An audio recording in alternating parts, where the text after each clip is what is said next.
Thank you, and a very good morning to all you ladies and gentlemen. We know that Bangalore is notorious for its traffic, and I'm sure if you come back in an hour, I don't expect you all to leave now, but if you wait and see an hour later, you'll probably find this hall completely filled up with people standing at the back. So to a limited audience, let me start with, first of all, thanking you for taking the effort to be here this morning, to be part of the Bangalore Retail Summit, which the RAI is proud to host in a sense, the city of retail, which is Bangalore. And we are doing these at different places. So we have a Chennai Retail Summit. A couple of weeks later, we're going to be having the Andhra Retail Summit in Vizag. There's a Hyderabad Retail Summit, Delhi, Calcutta, Guwahati, Kochi, and of course the magnum opus, which is February 16th and 17th next year, which will be the Retail Leadership Summit being held in Mumbai. So I would like to invite each one of you, and certainly do make an effort and try and make sure that you're there at the Retail Leadership Summit. Last year in Mumbai, we held it on a much larger scale than normal, and we had close to about 3,000 people attending that. And in the next year, which is going to be held at the Geo Convention Center, we certainly expect a lot more people. And it's a very mixed kind of summit because it has retailers, it has policy makers, it has providers to the retail industry, it has consultants to consumer and retail industries, several people from international retail federations. All of them come together for the Retail Leadership Summit in Mumbai. So I'm not suggesting that all of these are minor events. These are also very important events, but please make sure that you repeat your presence next year. So we stand at a very interesting time in all our histories, not just in the history of the world, but also in our own personal histories, because never in a single year have we seen our own country go to war for a short period of time, a 3-year war which is continuing between Russia and Ukraine, and a new war which started last Friday between Israel and Iran. And coupled with this have been several policy changes which have happened, where Trump reeled out a bunch of tariffs on different countries, which kind of literally froze international trade, where supply chains got disrupted across the world because people said, how can I ship at 145% duty, or how can I ship at 55% duty, or how can I even ship at India's level of duty? So several industries have had challenges, and certainly if you look at some of our export-oriented industries, like say the gems and jewelry industry, etc., all of them have declined in the month of May. So there is obviously some impact which all these tariffs are going to be bringing about. Coupled with tariffs, there are also shifts in terms of world manufacturing, which is happening. So since China currently is billed as a bad boy by America, so what you're seeing is that there is a lot of Chinese technology which is moving into other parts of the world and seeking lower tariff countries from which it can service large consumption markets. And similarly, several other countries are also seeing the opportunity to be able to capitalize on the gap, in a sense, if I may use that word, of what China is able to do in the world. So we have several programs in India, like the Make in India program and several such, all of which are designed to be able to help improve our competitiveness in terms of manufacture. So that is one part of the context in which we operate. In that context, if you look at India, India seems like a country of relative peace. So while we had this brief skirmish with Pakistan, what we also noticed is that in terms of the regular levels of consumption, in terms of challenges at a local level, we don't have riots in Los Angeles kind of situation in India. All of that, we've been pretty peaceful. So I think we must thank our country, we must thank the government, and we must also credit ourselves as people with a culture to be able to make sure that we are able to maintain a sense of peace and calm.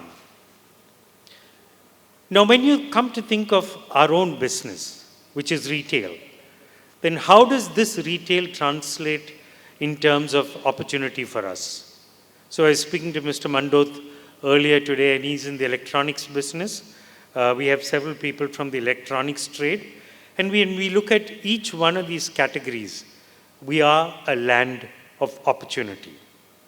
If you look at the most commonly used electronics item, which is, say, a refrigerator, penetration still is sub 50%.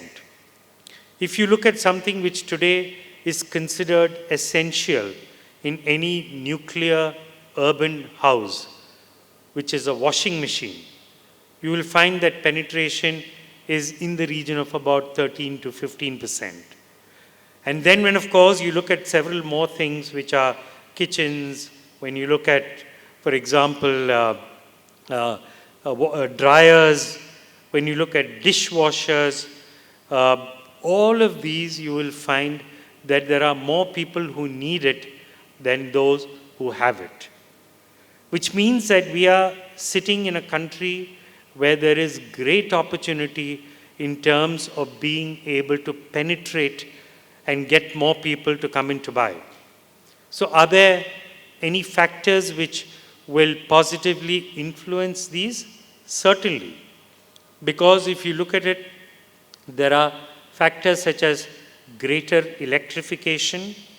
There are factors such as improved consumer awareness, because more people are able to watch communication, not just on televisions, which what we used to do in the past, not just by reading a newspaper, which is again something that we used to do in the past, but today watching things on a mobile phone because of much better internet connectivity that exists. So they know what is happening. They have the desire. In many cases, they are not able to access retail stores to buy these products. Look at another category such as apparel. And when you look at apparel, what you can see is that you are seeing differential performance in the apparel category. If you look at a whole bunch of brands, and I don't want to name them, which have come in the less than 1,000 rupees retail price point, you can find them all doing brilliantly. Hundreds of stores, online business. There are worldwide models like Shein, which have made a mark across the world, which is now coming back to India. There are several Indian versions of Shein, which are available online in India. There are offline versions like Zudio, which have made a big impact for themselves. So what you can also see in apparel is that there is a focus on the younger Indian customer. There is a focus on fast fashion. There is a focus on affordability. And between these three factors, there is a business, and a pretty large business, which can be built.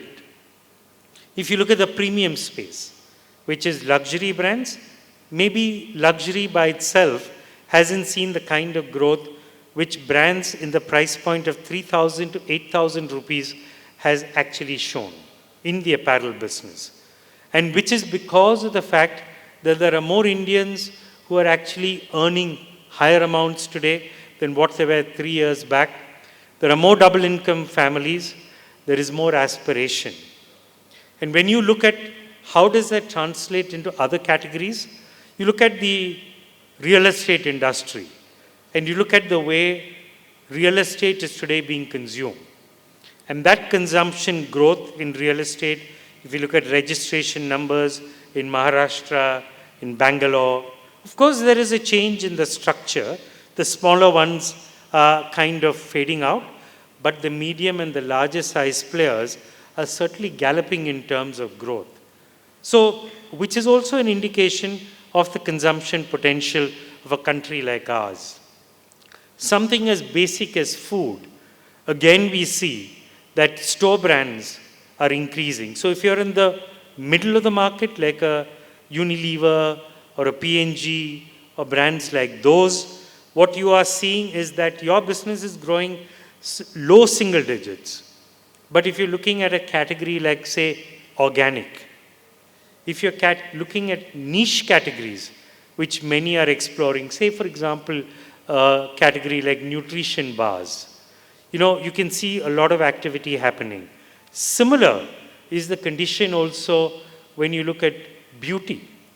From personally looking at maybe 5 to 7 brands when I grew up, today you have 500 to 700 brands in the beauty and personal care category. A lot of them are from the online space. So there is consumption which is happening. We might not see it in the main companies, but we can see it happening. We can see it happening in the consumers who live in this country. It might not be happening in the large cities, but we will see it also happening. We are seeing it happen in tier 2, tier 3, and as we go along with a more urbanized India, we will begin to see it also happening in a much larger number of towns and cities than what we have seen in the past. Bangalore has always been at the center of pioneering retail concepts. A lot of modern retail was born between Chennai and Bangalore. And these two cities are proud to also have ushered in many new concepts. Amazon was born next door here about 15 years back.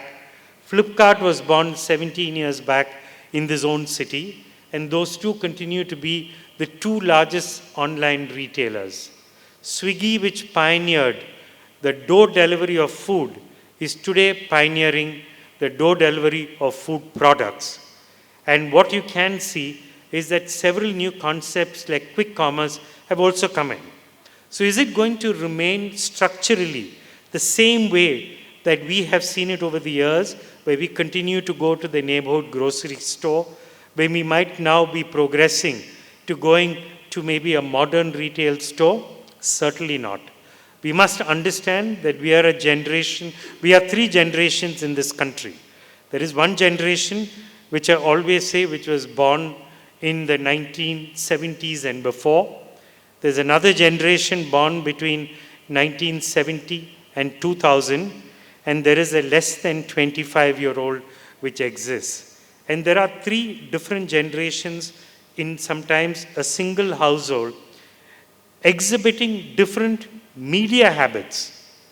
They listen to music, they watch news, they watch programs very differently.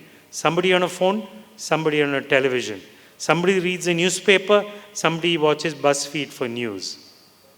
They buy clothes which are also very different. They buy brands which are very different. So when we look at our own task as marketeers and retailers, we have to recognize that we are not a single market.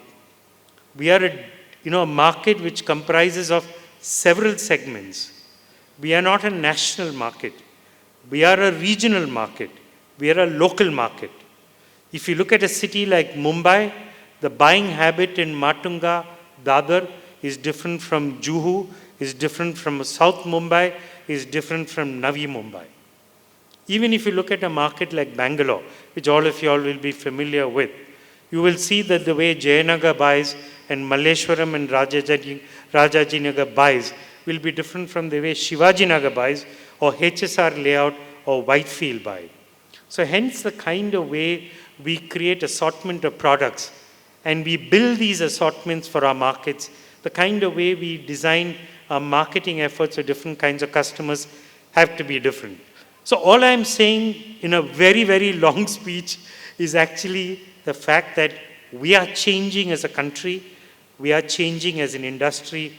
Be prepared for a lot of change, and I wish you all the best in your journeys ahead. So thank you very much, ladies and gentlemen.